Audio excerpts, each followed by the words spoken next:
Hola chiquillos, ¿cómo están? Bienvenidos a este segundo video resumen de Ayudantía, donde vamos a estar revisando algunas guías básicas y consejos sobre cómo tratar adecuadamente, o más bien cómo crear de mejor manera puntos de acceso para autores personales de acuerdo a lo que nos indican las reglas de catalogación angloamericanas segunda edición. Mi nombre es Bárbara Velázquez y como bien sabrán voy a ser su ayudante a lo largo de este semestre. Para no alargarnos mucho más con esta presentación, comencemos. Primero que todo, corresponde preguntarse, ¿qué entendemos por autor personal bajo las reglas 2? Valga la repetición, el autor personal no es otra cosa que una persona, o tal vez varias, a quien se le atribuye la responsabilidad de haber creado el contenido intelectual o artístico de una obra.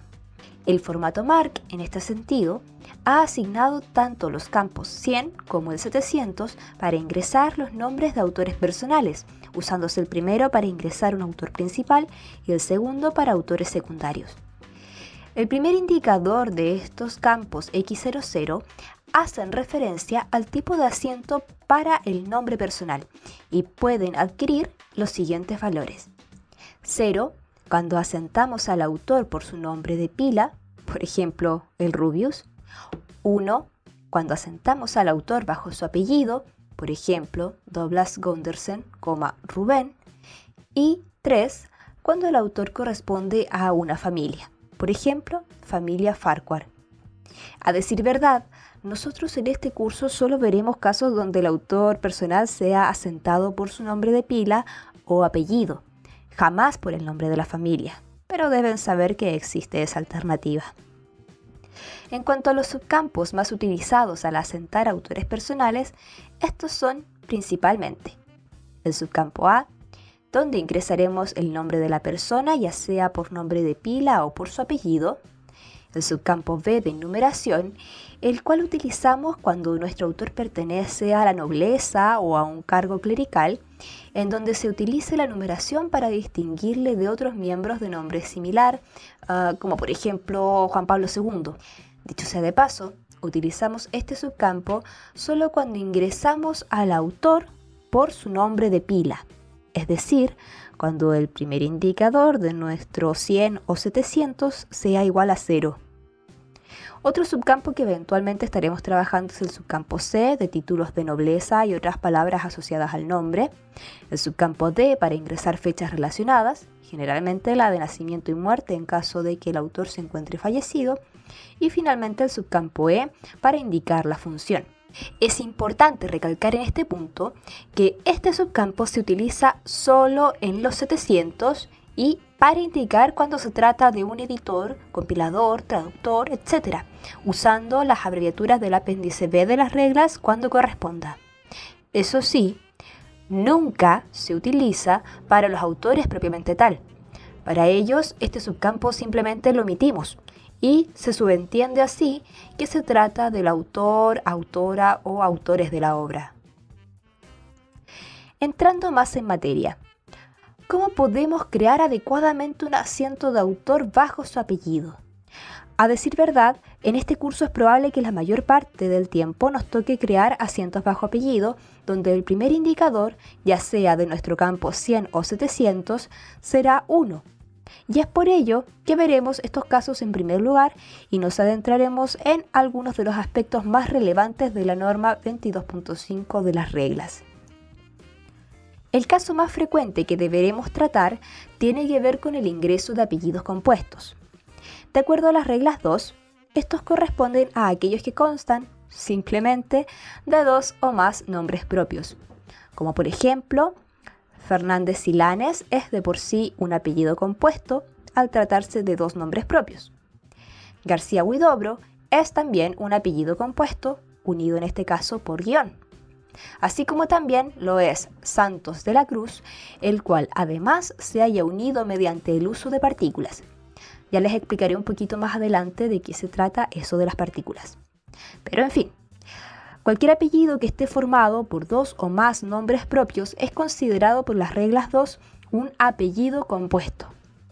Ahora sí, la forma de ingresarlo va a depender de si se conoce la forma preferida del nombre, si los apellidos se unen mediante un guión, si se trata de un apellido de casada que combina el de soltera con el de su marido, si la naturaleza del apellido es incierta o si se trata de otra clase de apellidos compuestos.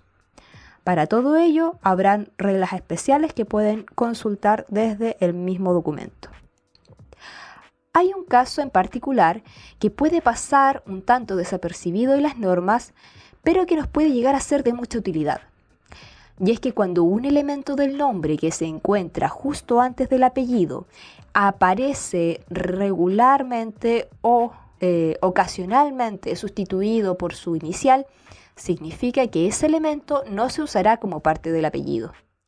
Nos ponemos en el caso de que, por ejemplo, existe un autor que suele firmar ocasionalmente como Eduardo L. Chavarri. En tal caso, cuando queramos crear un asiento para él bajo su apellido, lo ingresaremos de la forma subcampo A Chavarri, Eduardo L. entendiendo así que la L no la consideramos como parte de su apellido. En este sentido, ¿no se les viene a la mente otros ejemplos con esto? Ahora bien, aunque las reglas 2 ofrecen lineamientos generales para determinar de manera más adecuada cómo ingresar apellidos compuestos, se sugiere que de todos modos tengamos en cuenta el idioma o país de origen del autor de la obra e incluso, de ser necesario, consultar otras fuentes. ¿Por qué?, podrán preguntarse. Si bien es cierto que en el español de manera natural colocamos primero el apellido paterno seguido del materno, hay casos como el portugués en donde los apellidos se invierten, colocándose en primer lugar el materno y luego el paterno. O casos como el inglés, donde se utiliza un único apellido, el paterno, y lo que en ocasiones nosotros podríamos identificar como primer apellido es en realidad un segundo nombre o middle name, como lo llaman, que acompaña el nombre de pila. Así que ojo con eso. De ser necesario, si tienen dudas con el autor que les toca catalogar, busquen información adicional sobre él. ¿Recuerden que hace unos momentos les había hablado de los apellidos compuestos unidos mediante partículas? Pues bien, ahora toca adentrarnos en ese tema, partiendo por ¿qué rayos es una partícula en un apellido? La verdad, nada del otro mundo. Se trata simplemente de artículos o preposiciones que se escriben por separado al apellido. Por ejemplo, en el nombre de Francisco de Quevedo, la palabra de, una preposición, corresponde a una partícula antepuesta escrita por separado al apellido Quevedo, correspondiente al autor.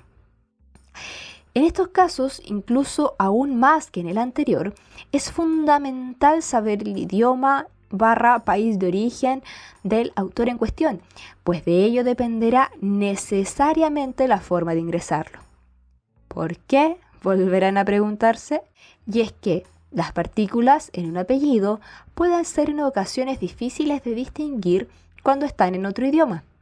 Afortunadamente para nosotros, las reglas 2 incluyen al final un apéndice, letra E, desde donde podremos consultar un extenso listado de los artículos que existen para cada idioma.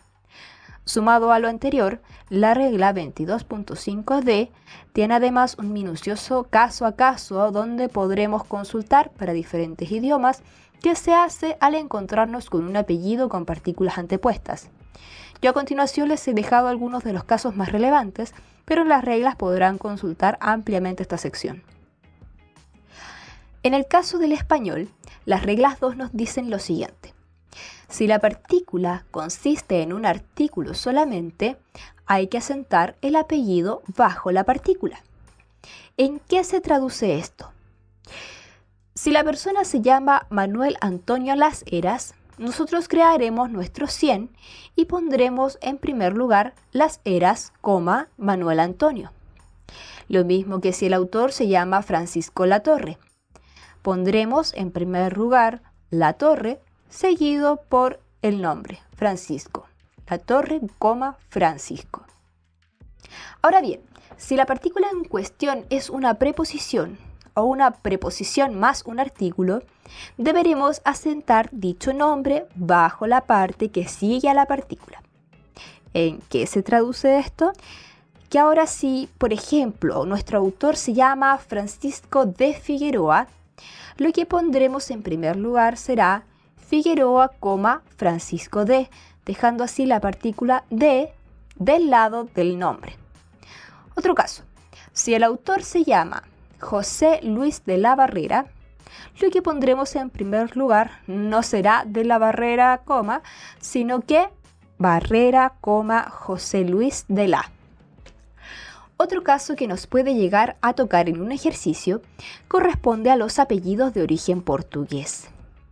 En tal caso, las reglas señalan que deberemos simplemente asentar el apellido bajo la parte del nombre que sigue a la partícula. ¿Esto qué quiere decir? Que a diferencia del español, no se importa un comino si la partícula antepuesta es un artículo o una preposición o lo que fuera. Esta partícula siempre quedará del lado del nombre de pila del autor. Por ejemplo, si la persona se llama Martinho Augusto da Fonseca, nosotros ingresaremos su nombre como Fonseca, Martinho Augusto da.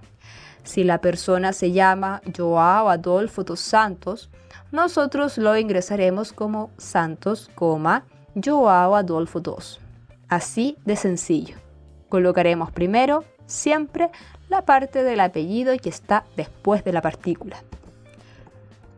En el caso del inglés, que es probable también que se nos repita bastante en los ejercicios, es a la inversa que el caso del portugués, pero es, a mi gusto, todavía más fácil de recordar.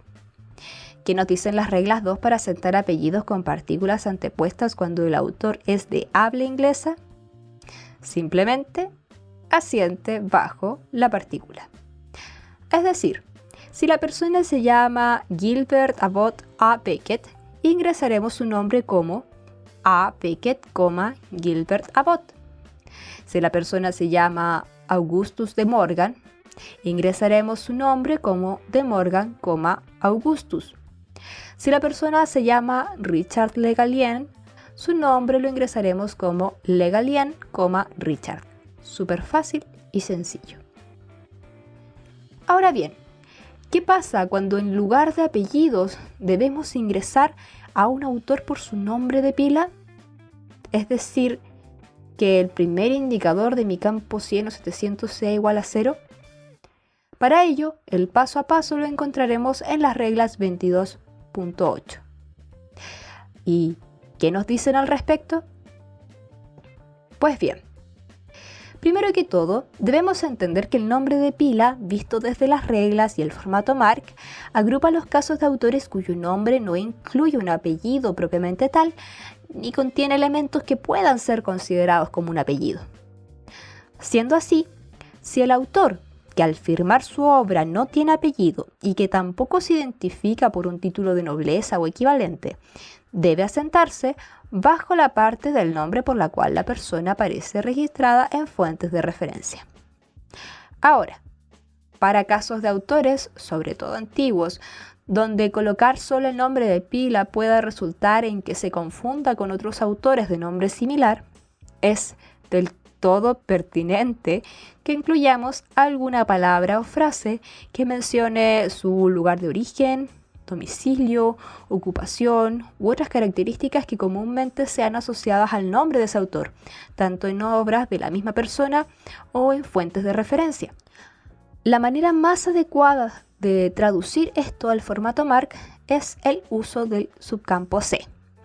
Por ejemplo, si quiero catalogar una obra del filósofo griego Alejandro, nacido en la isla de Afrodisia, una forma correcta de asentar su nombre sería colocando un 0 en el primer indicador y luego colocar subcampo A Alejandro, subcampo C de Afrodisia.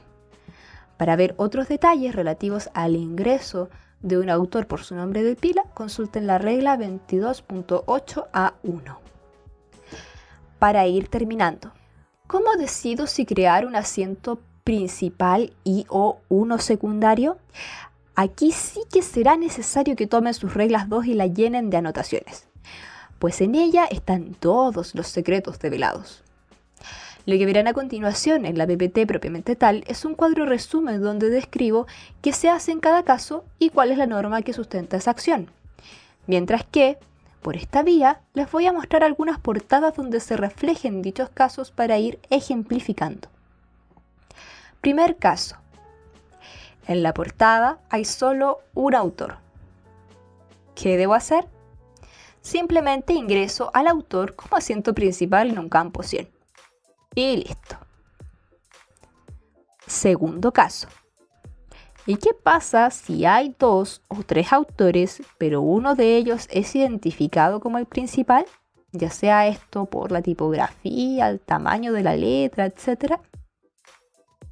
En tal caso, a quien coloco en un campo 100 es a ese autor señalado como principal, y a los restantes los ingreso en campo 700, como podemos ver aquí.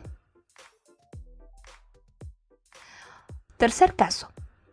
¿Qué pasa si en la portada aparecen 2 o 3 autores pero ninguno es el principal? En tal caso, ingreso como autor principal, es decir, en un campo 100, el primer nombre que se ha mencionado y a los restantes los ingreso en campo 700, como vemos aquí. Cuarto caso. En la portada aparecen más de 3 autores y uno de ellos es identificado como el principal por la tipografía con que aparece o su tamaño, etc. ¿Qué hago? Simplemente ingreso al autor principal en un campo 100 y omito el resto de los nombres. No los coloco en campo 700, solo hago un 100 para el autor principal, tal como aparece en este ejemplo. Quinto caso. En la portada aparecen más de 3 autores, pero ninguno es identificado como el principal. ¿Qué se hace entonces? Pues bien, solo debo crear un campo 700 para el primer nombre en ser mencionado y omito el resto de los nombres. Sexto caso. La portada que estoy trabajando no tiene autores, ya sea porque el autor en sí es anónimo o porque en su lugar aparecen otras menciones de responsabilidad que no corresponden al autor. Por ejemplo, nombres de editores, coordinadores, traductores, etc. En ese caso, tengo que ver lo siguiente. Primero, si son 3 o menos personas cumpliendo una misma función, lo que hago es crear asientos secundarios, es decir, campos 700 para cada uno de ellos. Si por el contrario se trata de más de 3 personas cumpliendo la misma función, lo que debo hacer es crear un campo 700 solo para el primer nombre mencionado y omitir todo el resto. Una pequeña aclaración antes de terminar. Habrán podido ver en la PPT que tanto en el quinto como en el sexto caso dicen al inicio ingresar como asiento principal el título uniforme. Este dato nos va a ser útil más adelante cuando nos adentremos en títulos uniformes, pero por ahora, cada vez que veamos que no podemos crear un campo 100 en nuestro registro bibliográfico, deberemos colocar en el primer indicador del campo 245 el valor 0, ya que, al menos por ahora, este no tendrá un asiento principal al cual enlazarse. Y bueno, chiquillos, muchas gracias por haber visto el video hasta acá. Esto sería todo por el momento. No olviden suscribirse y darle a la campanita para que les avise la próxima vez que suba un video con las siguientes partes de estas ayudantías que vamos a hacer a través de estas cápsulas de contenido, ¿sí? Si les surge alguna duda también no olviden dejar sus comentarios aquí en la cajita de comentarios, de modo que la próxima vez que nos veamos por videoconferencia a través de Teams podamos resolver estas dudas. Recuerden que la PPT que estuvimos revisando a lo largo de este video ya está subida en el aula virtual e incluye hacia el final de la misma algunos ejercicios, algunos más breves y otros más largos, donde vamos a poder estar ejercitando los conceptos más fundamentales que hemos ido revisando ya sea a lo largo de las clases como, digamos, condensado en este video. Ahora sí, me despido.